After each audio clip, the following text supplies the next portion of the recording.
wild card game. You can't keep. I think that's what that. Now the big question is who's going to be the starting pitcher? Is the next question. I think you got to go Severino.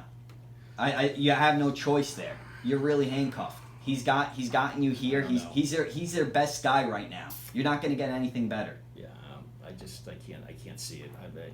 To me, he's been way too inconsistent. I mean, I'm inclined to give the ball to Happ. I mean, to me, he's been their best pitcher without question. You know, Vincent, our engineer, thinks no. Who would you go with? Tanaka? Yeah. Tanaka pitched big last year in the playoffs. Look, he came through. He pitched better than I thought.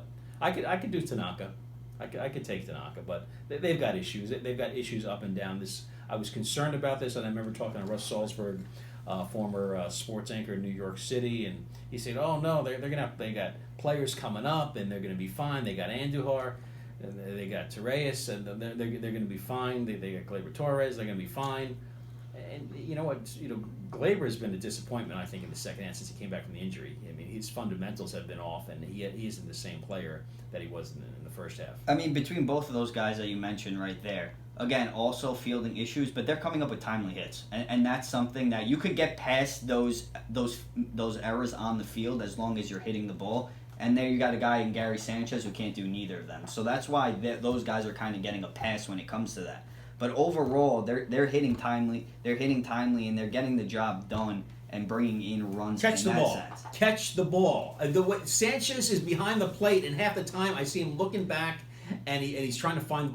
It's so disheartening. I can imagine being a pitcher on the field. You can't throw this guy anything because you don't know if he's going to catch it. This is ridiculous. And that's exactly why you can't trust him. You can't trust him anymore.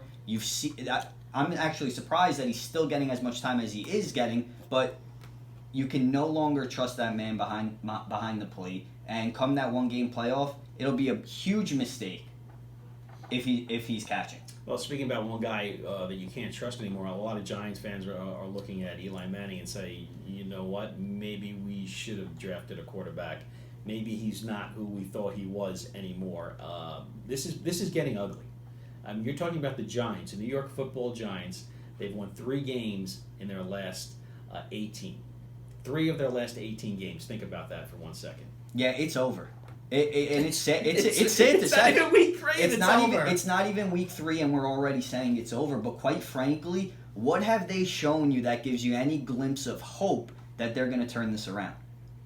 Nothing. Exactly. There's nothing, and the biggest thing is the offensive line. Manning has no time. Saquon Barkley, I mean, he's incredible on all those passes, and he's making people miss. Against Dallas the other night, he had the first tackler could not get to him. He was spinning out of tackles, looked incredible, but they are not getting a push on that offensive line. Eric Flowers, you talk about Gary Sanchez having a job. Eric Flowers, he needs to go back and he needs to go play for one of these spring football leagues coming up because he doesn't belong on the pro field. I don't even know if he'll be eligible for the spring league because that's how terrible he's been playing, and I'm surprised he's still on the field right now. But again, you knew going into the season that the offensive line was going to be a problem. You bring in Nate Solder, who hasn't been playing up to that contract at all. Hernandez either hasn't been playing when they drafted him. You could give Hernandez somewhat of a pass because he is a rookie. It's going to take some time. It hopefully will only get better for Hernandez. But overall, you knew the surrounding pieces there weren't there. Eli's never been able to escape the pressure his entire career. At 37 years old, it's only getting worse for Eli. No, I wouldn't say that. I mean, he's not a sidestepper, but he's been able to get out of the grasp of the quarterbacks. But this is something else. Listen, before you can't play when you're on your back. Without a doubt, but before Eli even had this bad of an offensive line, any sense of pressure that he was getting, he was falling, and that's why he wasn't playing. He was always playing in games and never getting hurt. It wasn't like he was trying to escape the pocket and make a play when he couldn't make it when the pocket when the O-line collapsed. What I'm saying though is that this guy at this point, they made a terrible decision in drafting a guy like Saquon Barkley and not thinking ahead to the future and drafting a guy like Darnold or Rosen, one of the top quarterbacks that just went in the draft, to hopefully to sit for a year or two and then build. You mentioned Saquon Barkley, who's a phenomenal athlete, but you eliminate his 68-yard touchdown run, which he's done nothing. Which in his defense. Exactly. He had to bounce outside, break tacklers. Mm-hmm. He's done nothing. He's averaging 2.2 yards per carry. That's nothing.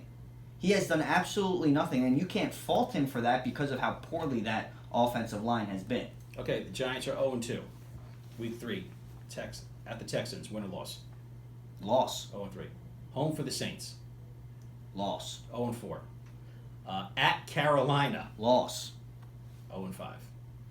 Home for Philadelphia.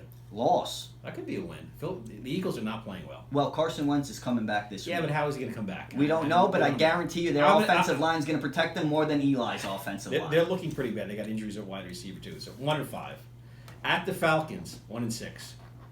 Home for the Redskins, 2-6. Poor Washington. Boy, and boy, the attendance is dropping. Now they always sold out, and there are empty seats in DC. It's amazing. At San Francisco, probably a loss. 2-7. I'm sorry, 2-8. Are we at 2-8? At what point is it too much? At what point is Shermer now on the hot seat? Hold on, 2-7. Home for Tampa Bay. I don't know. 2-8. Yeah, you might as well give him 2-8. How Tampa Bay's been playing. You're looking at best a 4-win season. Unacceptable. So, do you look to pull the plug on Eli at the end of the season and then try and get somebody in here, a free agent, somebody comes up in the draft, or midway through do you start looking at other guys? No, I think if this year is as bad as a year that it's heading, you need to hopefully draft that guy. Well, the thing about it too, I mean, the talk was last year that owner John Mara wanted to go with. See what Davis Webb had. They wound up going with Geno Smith for some reason. And Davis Webb's not on the roster this year. So that's a little telling of Davis Webb That's as well. telling Webb. And why would you even risk benching Eli for Davis or Geno for that matter? Now, Teddy Bridgewater was available. Pat Shurmur came from where? Minnesota. Okay. Who was the quarterback at one time in Minnesota? Teddy Bridgewater. Why would you not make a move for Teddy Bridgewater as a backup? Maybe the value was too high. And again, he was there, so maybe he thought because of the severity of the injury that he wouldn't come back as powerful or as good as he once was. Overall though, it's a disaster. And when you looked on paper, you knew the offensive line was going to be terrible, but you see those surrounding weapons that Eli Manning has, and that's as talented as any NFL roster. I'll tell you what I can't stand. I can't stand. We need to look at tape. We need to get better. Do something. Make a play. I don't want to hear. We need to get better. Yeah, you need to get better. You need to get better the last 5 years. This week is going to be very telling because, again, at Houston, two teams, they're both 0-2, both must-win games to salvage their season. One's a young quarterback, and Deshaun Watson, the other guy's on his way out. I mean, think about it. Since the Super Bowl, really, you had the 11-5 season. The Giants have been, a bad to mediocre team. They have not built. They have not built an overall good roster. They got rid of their identity with linebackers, and they got old real fast on defense, and they never replaced the offensive line the way they should have. And they really haven't had a runner since Ahmad Bradshaw, back in 2011. And before that, it was probably Tiki. Yeah, wow. Tiki Barber. So at least had a guy that could get it in from the goal line and Brandon Jacobs. But yeah, Tiki Barber was the less dominant runner they had. Moving along to the New York Jets. Week 1, great. Week 2, not so great for the New York Jets. And you're listening to Sports Sitdown on the Iona College Radio Hour. Mike Damergis along with Joe DeLuisio. They came out flat. And they admitted they came out flat. Quincy Enunwa said, we were flat. How do you come off a big win on Monday night against the Detroit Lions in your home opener, you come out and get smacked around by the Dolphins? Isn't that somewhat expected, though, at this point under the Todd Bowles era? It seems like every time the Jets have somewhat of a big win or a good start, they always follow it up with a dud, and that's exactly what they did against the Dolphins. I mean, what's even more Jet fans can never get too excited. What's even more insulting at this going into this next week they play tomorrow night against the Cleveland Browns is they go up against a team that hasn't won a game since 2016, and they're underdogs. The Cleveland world Browns has changed a lot The since Cleveland 2016. Browns are favored to beat the Jets. I mean, that's a slap in the face. If that's not motivation for those players, I don't know what is. The Browns are not a bad team. Of course, they're a kicker away from being 2-0. Absolutely. They have that tie in week 1 and a loss last week. Again, they should have won last week as well. But again, it's the Browns we're talking about.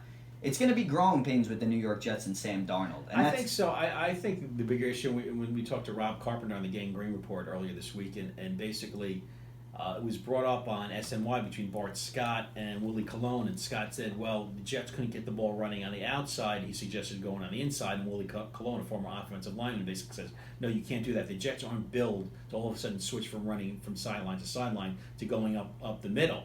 I mean, it seems like a decent point by Bart Scott, but Colon said, if you're built this way, you can't change the way you are.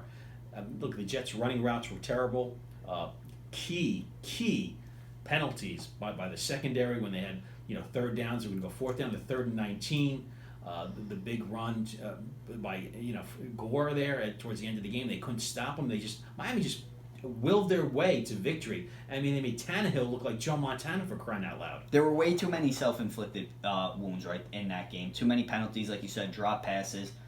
But they're in a better position than the New York Giants moving forward. That defense, yeah, they committed penalties, they made some mistakes, but they're fresh, they're athletic, they're young, and Sam Darnold is going to be just fine. He just needs to develop and get into a rhythm. Let me pose this question to you: if Eli Manning continues to struggle, say they go 0-4, do they dare bring or toy with the idea of bringing Colin Kaepernick in? Why not? Why not?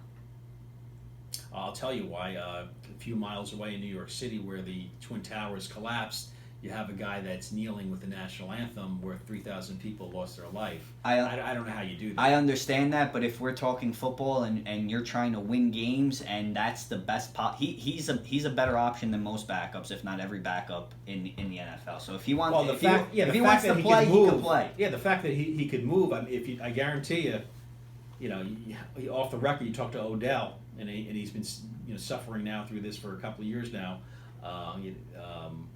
They need someone that can move. They can't work with this offensive line. You can't have a 37-year-old quarterback that can't move anymore. They got to find a way to alleviate the leakage. It reminds me of what Russell Wilson out in Seattle is dealing with that offensive line. He's young and he's mobile, so he could get away with it. I don't know how much more he can take it because he got thrown and beaten by the Bears defense the other night. Without a doubt. Now, just going back to the Jets, though, how much longer is Todd Bowles with the New York Jets? What is the... Well, that's the question, and we brought up on the podcast that we have at Iona Mass.com.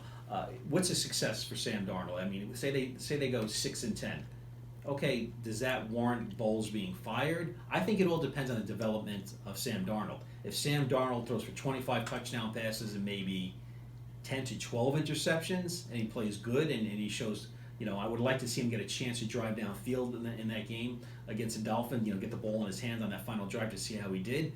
I think it determines on how he grows as a quarterback. If he doesn't show any growth and he's maybe 15 touchdowns, 17 interceptions, I think Bowles has had his shot. To me, he doesn't motivate players, okay? And he's a former player and an African-American coach, and he's still not getting through to his team.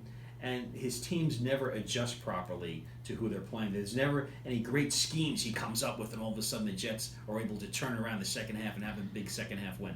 To me, he's been a failure as Jets coach.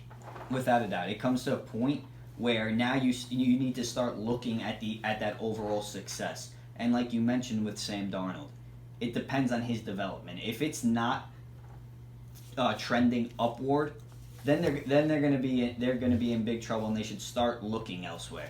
But you mentioned 10 to 12 interceptions. Here's a guy who already has 4 through 2 weeks, so he's going to hit that more. I was never good in math. Anyway. I'm just letting you know it's going to be real quick before he gets to 10 or 12. Well, it'll be interesting to see. If they're able to pull off this win against Cleveland. If they could pull off a win here at 2-1, looks a lot better than being at 1-2. You got to beat Cleveland. I mean, again, they are a much improved team, but. You see the Browns on your schedule. You got to be motivated to beat that team and come up with a victory. They got a tough stretch. They need to win a game against Cleveland because it doesn't get easier after this.